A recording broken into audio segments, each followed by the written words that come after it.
Hello everybody, and a good day to you all. Today I'm talking about Legends of Tomorrow, Season number 4, Episode number 11, Seance and Sensibility. The episode directed by Alexander LaRoche.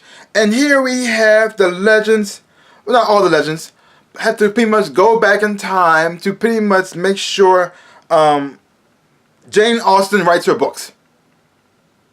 Something happened in there, some kind of magical creature or something happened that involved her to stop her from writing. And so they got to go back there and find out what's going on. And at the same time, you have Nick going to his father's funeral, and because he's thinking that it was Nora that killed his dad, not knowing the full truth. And also at the same time, you have Constantine telling Nate that well, his father's spirit is still there. He hasn't moved on. So they're gonna try to contact him to find out what's going on so he can move on and be at peace. And you also got Nate struggling to pretty much deal with the fact that, well, his father was never there for him. His father never really approved of anything that he did. And so now now his mom pretty much forced him to try to say something nice about his dad.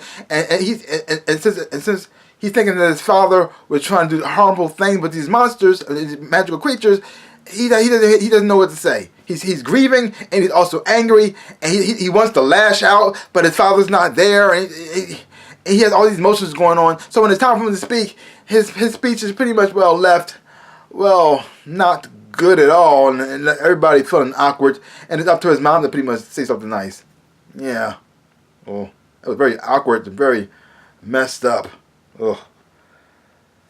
And then you have this little the storyline going on with Zari, and the whole it connects to Jane Austen, but it also takes its own spin because it's all about her opening up to love and finding somebody that she wants to be with and taking a chance, and then it turns into a Bollywood musical out of nowhere. I said, oh, okay, all right, right.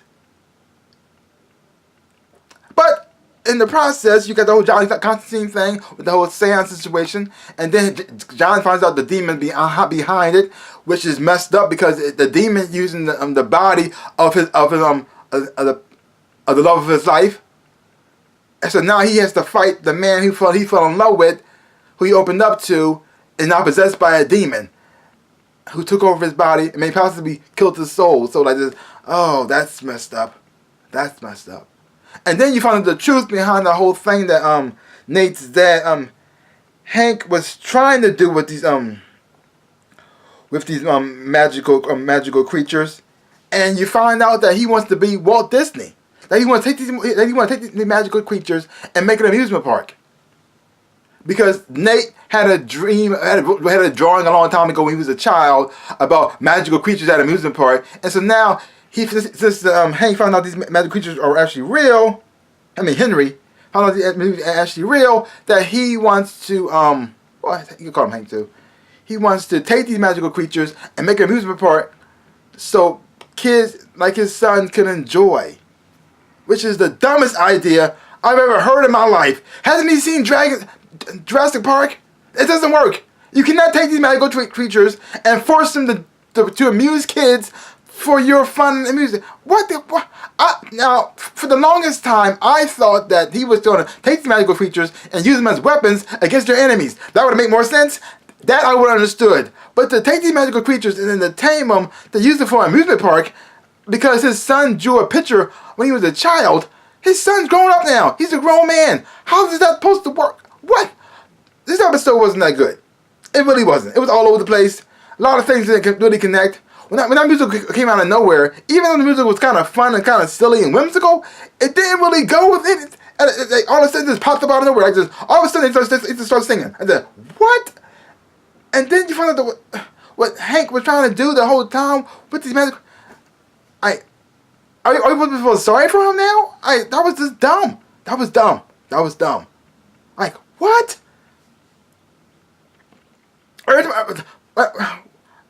After the music, all I'm saying, like, what is going on? And then, the messed up part is, I don't even know they even motivated Jane Austen to write again. Did they? I mean, the storyline got sidetracked with this whole musical situation, and then now Jane Austen did help Mona find her way, But did Mona motivate her to start writing again? I don't know. It didn't show it anymore because they got sucked into this whole musical situation, and then Mona stopped. Ended up stopping Zori from marrying the magical Indian god of love guy. So this show started off with an interesting premise, had a lot of interesting things in it, but it kind of went off the rails. And when it went off the rails, everything went kind of sideways. What is happening? Like, what? It made no sense at all. It made no sense.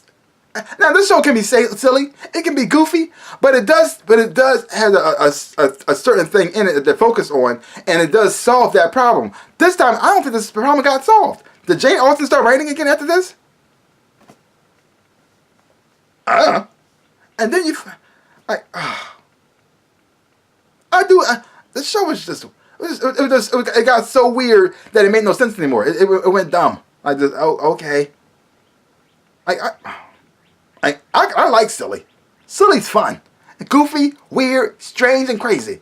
But sometimes you gotta find the right balance between strange and crazy and something that makes sense. The balance was all off this time. Yeah. Once that musical happened, the show has been off the rails. Oh well, it's gone now. I said, okay. I mean, the musical songs they were sung nicely. I mean, if that was actually Tyler and what's her name, Ramona actually singing in real life, they got nice voices. But did it fit what was going on? How it just came out of nowhere? Not really. Okay. And I still can't get over what Hank was trying to do with the whole musical park and monsters thing. That was dumb. So you think he's going to tame these magical creatures and they're going to amuse kids all over the world? That's beautiful. Stupid. Sweet, I guess. I mean, his son grown now. I mean, I guess I would have pressed him. I mean, I don't know. The funniest thing about this episode that I really thought was funny was when Ray kissed Nate. That was weird. That was weird. It came out of nowhere. And even Nate was just, what was that? Because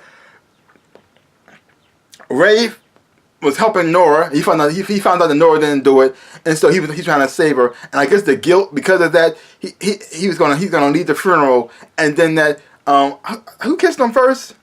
Was it Zori? Whoever kissed him first, and then Nate, and then Ray kissed him afterwards, and left. And it was just, what? Oh, okay, fine, okay. That was the funny part of the episode to me. Other than that, this episode was just weird. It made no sense. It was stupid. But let's take my word for it. Go check it out for yourself. Hopefully when you watch it, you will enjoy it. Have fun watching it too. I hope if you did watch this episode, I hope you did enjoy it. And if you did watch this episode, leave comments down below. Let me know what you thought about it. Did it make sense to you? Did they actually save Jane Austen? Did that problem get solved? Or did I just miss it? Oh. Well, I think that's all I got to say about that. So give my channel a big like, hit the thumbs up, and subscribe to my channel, and share. I would appreciate it, like I always say in my dreams in real life. I am the Ninja Rabbit. Peace out, peep.